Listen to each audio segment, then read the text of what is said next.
Mais des gens qu'on a vus là-bas, ils sont des géants. Et devant eux, nous étions comme des fourmis. En tout cas, restons ici. N'osons même pas aller déranger. Si nous y allons, on va nous écraser. Voyez, des experts. Et tout le peuple les a écoutés. Tout le monde s'est découragé. On a commencé à faire pression. Pourquoi tu nous as amenés ici? La Bible dit, ils ont cherché à nommer un autre chef pour entrer en Égypte. L'histoire c'est dans Nombre 13. La Bible dit, ils ont fait pression à Moïse. Mais Josué et Caleb, qui avaient une spiritualité, ils ont fait taire le peuple. Ils étaient minoritaires, mais à cause de leur spiritualité, ils étaient connectés au ciel. Et ils étaient capables de dire des choses vraies. Ils ont fait taire tout le monde. Ils ont consolé le peuple. Depuis l'Égypte jusqu'ici, c'est l'Éternel qui était avec nous. C'est même Dieu là. Il n'a pas changé. Ces gens-là, bien sûr, ils sont ce qu'ils sont. Mais nous avons un Dieu. Si ce Dieu-là nous est favorable, nous allons faire la conquête. J'attends quelqu'un dire Amen. La spiritualité. Frère, dans ta vie, sois entouré des gens spirituels. Dans cette année qui commence, assainis ton environnement. Fais-toi entourer des hommes et des femmes spirituelles. Et tu feras des conquêtes. Tu marcheras dans la précision. Dans l'histoire des Actes 27, la Bible dit ceci. Paul était lié. Il devait aller être jugé à Rome. La Bible dit, ils ont embarqué dans un bateau. Et en embarquant dans ce bateau, Paul a eu une révélation. Il était illuminé. Il était éclairé dans son intelligence. Il avait une spiritualité élevée. Il a dit au chef du convoi, Amen. Au responsable du voyage, qui était un centenier. Un centenier, c'était un terme romain qui voulait dire chef de 100 soldats. Il lui a dit clairement, n'allons pas dans cette voie-là. Empruntons cette voie ici. La Bible dit personne ne l'aime. Tellement qu'il était lié en main et en pied. Il était condamné. Tout le monde ne l'a pas écouté. La Bible dit, les responsables du convoi, les centeniers, il est allé demander au pilote, au capitaine, l'expert. Il a dit tel que nous voyons le ciel, selon ton expertise, selon les études que tu as faites, est-ce que ça va marcher? Et avec la qualité du bateau, est-ce qu'on saura traverser? L'expert lui a dit, ça va marcher. Amen. C'est au verset 10. L'expert lui a dit, non, ne te dérange pas. Ça va marcher. C'est ce que je vous ai dit ici. Sur le chemin de l'accomplissement de ta destinée, tu vas rencontrer la vie des experts. Attention avec les babouillouaïs. Amen. Quelqu'un te montrera qu'il connaît des choses que tu es en train de chercher et pourtant il ne connaît rien. Voilà pourquoi sur le chemin de tes conquêtes, je te dis, entoure-toi des hommes spirituels. Et ton premier coach, ça doit être ton pasteur. Chaque pas que tu feras vers ta conquête, tu dois partager avec ton pasteur. La Bible dit, confiez-vous à l'Éternel, vous serez affermis. Mais à ses serviteurs, vous réussirez. Voyez, vous réussirez. C'est déjà un piège quand tu commences tes affaires, tu commences à garder ça secret devant ton pasteur. Écoutez ce que la Bible dit au verset 11. Les centeniers écouta les pilotes est le patron du navire plutôt que les paroles de Paul.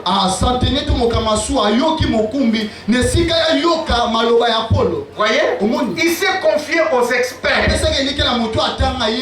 Il s'est confié au patron du navire.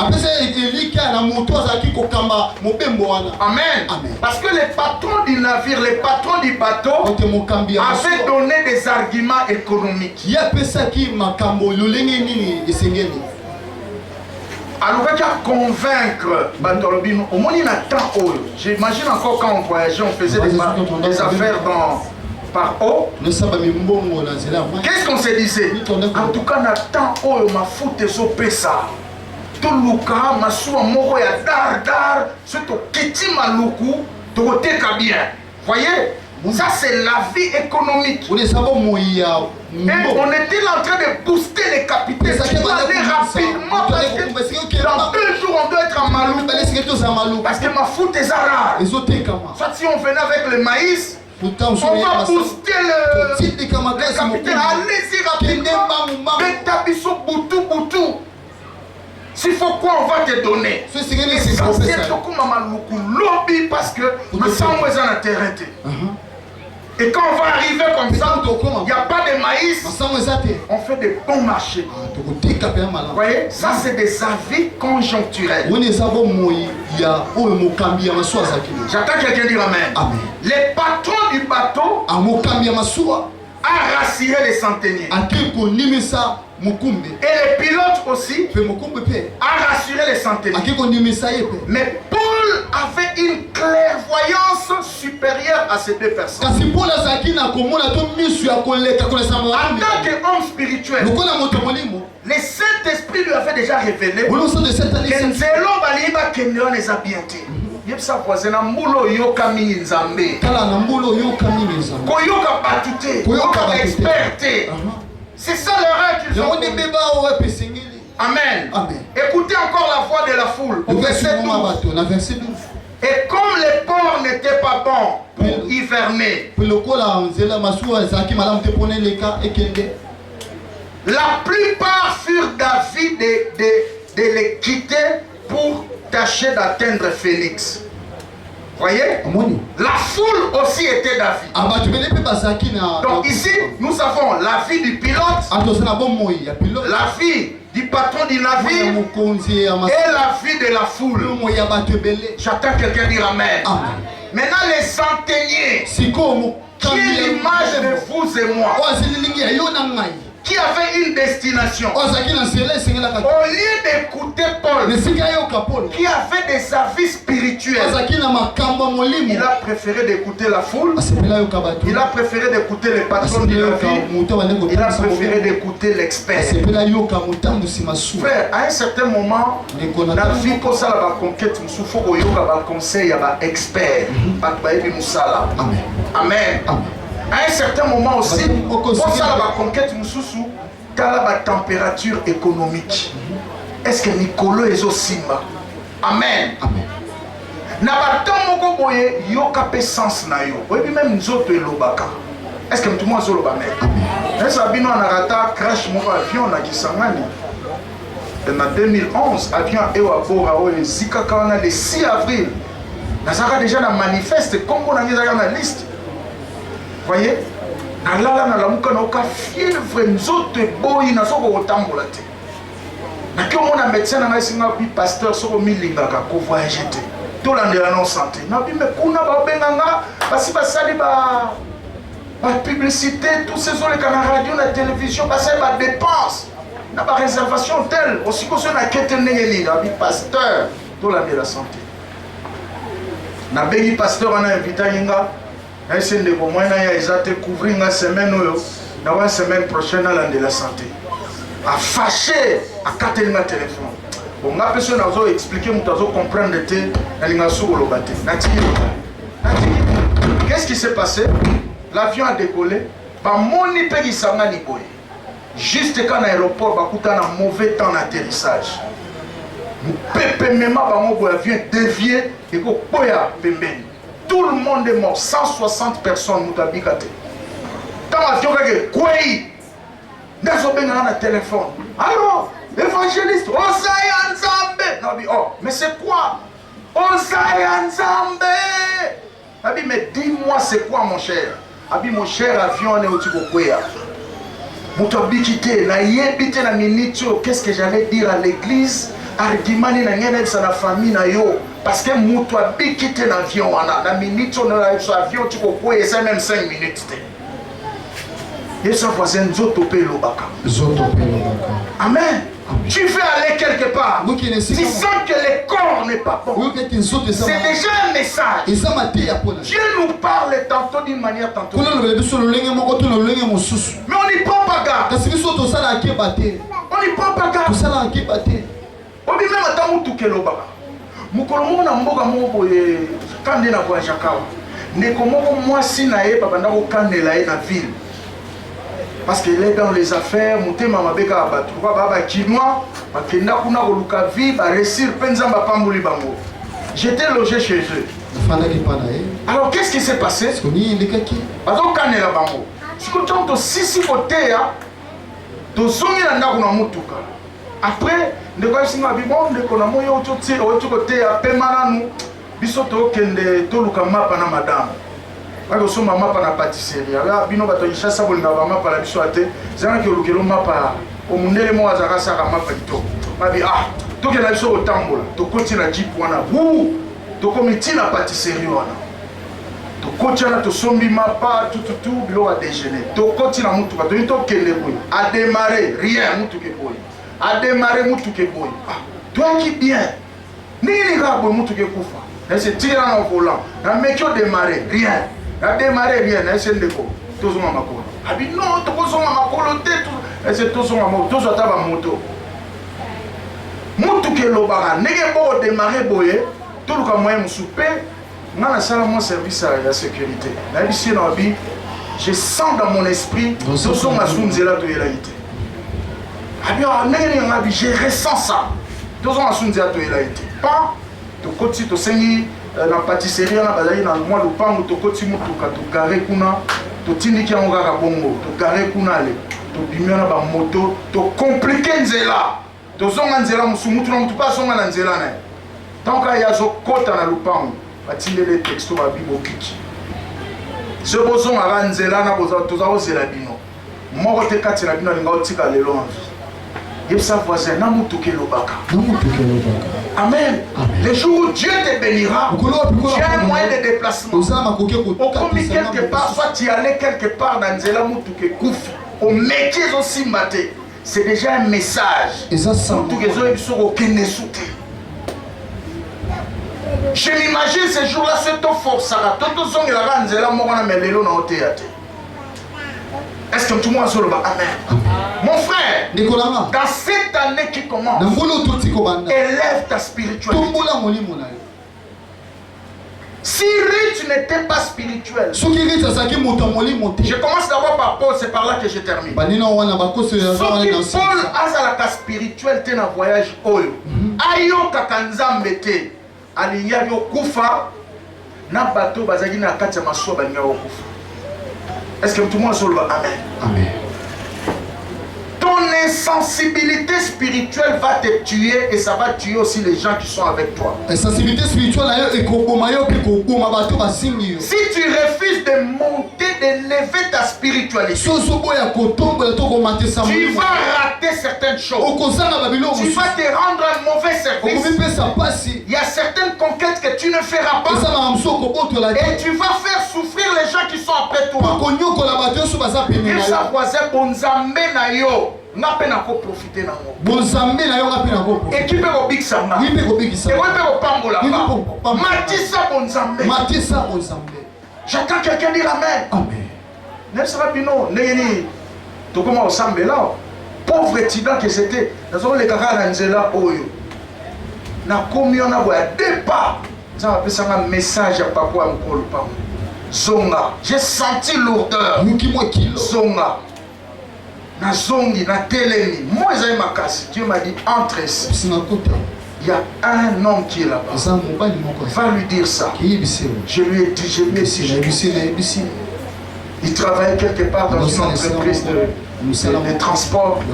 Je dis, Dieu me dit que tu es chauffeur, mais un complot contre ton service. On veut te tuer. Tu dois démissionner. Je dis, mais comment moi je suis responsable?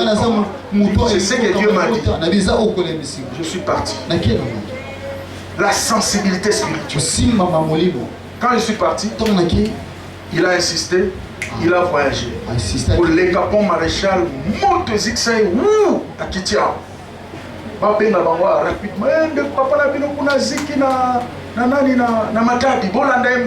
c'est alors que son fils va se rappeler. Il y a un serviteur de Dieu qui était passé ici. Il a laissé un message. On doit les chercher. C'est comme ça que je me suis connu avec cette femme. J'ai prié pour ce papa. Miracle. La plaie là, c'est cicatrisé. Miraculeusement. Enfin, mais est-ce que moi, prier le Bandawate?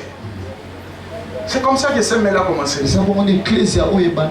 Une sensibilité spirituelle a créé.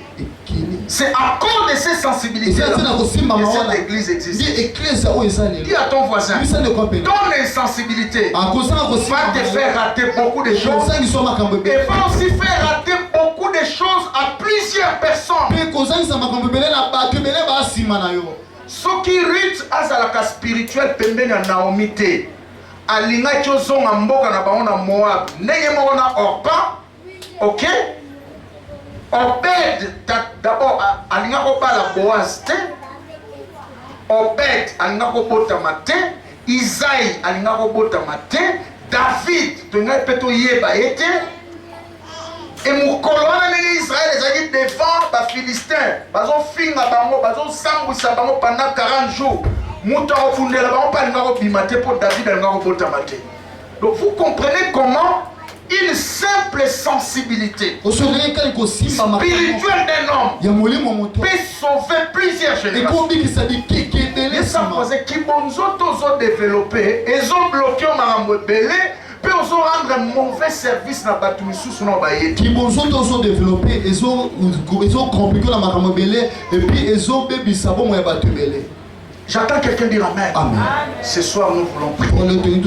Et la prière que tu vas faire, Seigneur, aide-moi à élever ma spiritualité. J'attends quelqu'un dire Amen. Parce que moi, si mon Bible, femme synamite, la Bible dit ceci.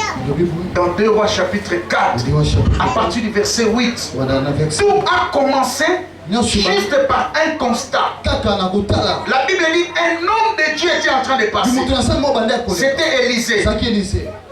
Il a fait la chauve. Libandi. Amen. Alors que les jeunes gens voyaient sa chauve-là comme sujet d'insulte. Mais cette femme sunamite, qui était une femme de distinction, elle avait une spiritualité élevée.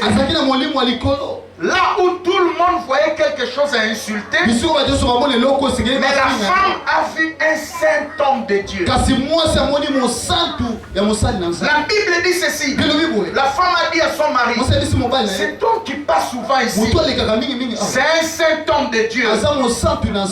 Créons une chambre. Plaçons un chandelier là-bas. Comme ça, de temps en temps, il passera chez nous.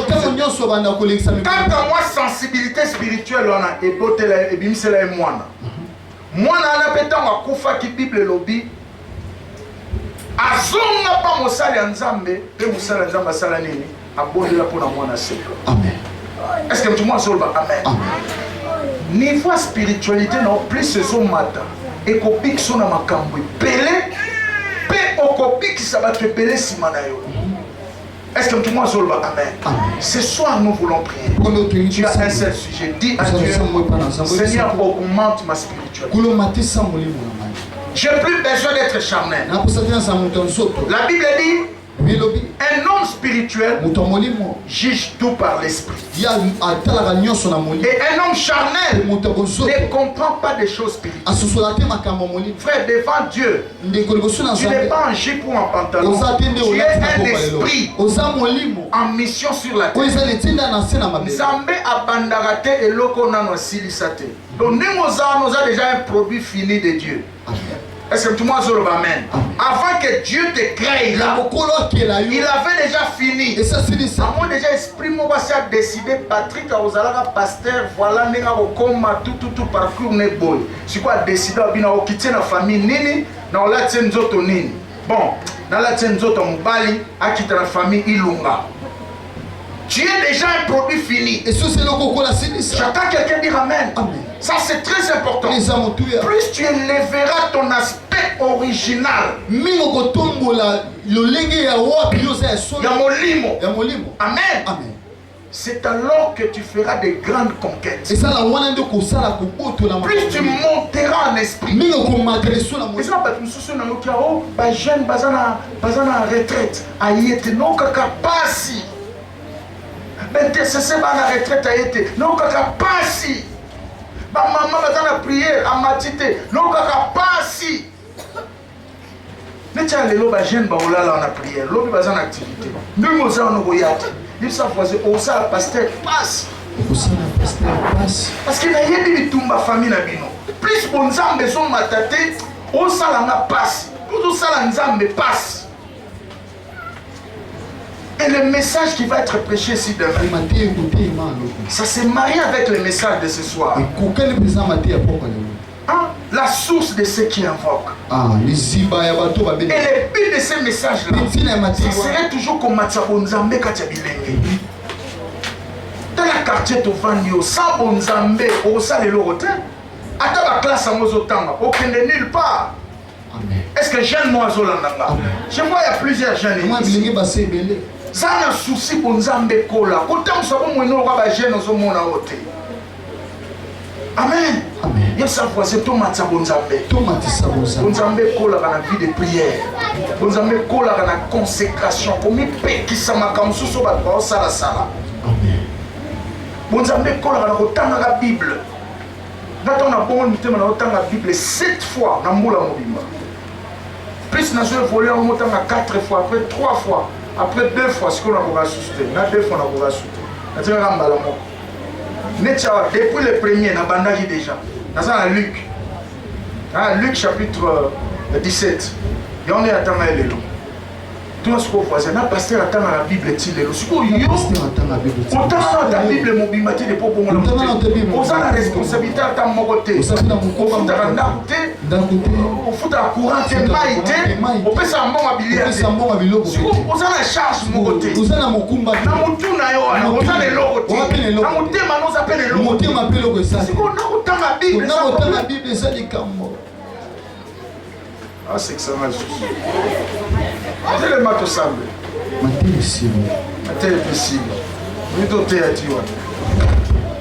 Amen. Amen. D'abord, merci. Fais ça et merci.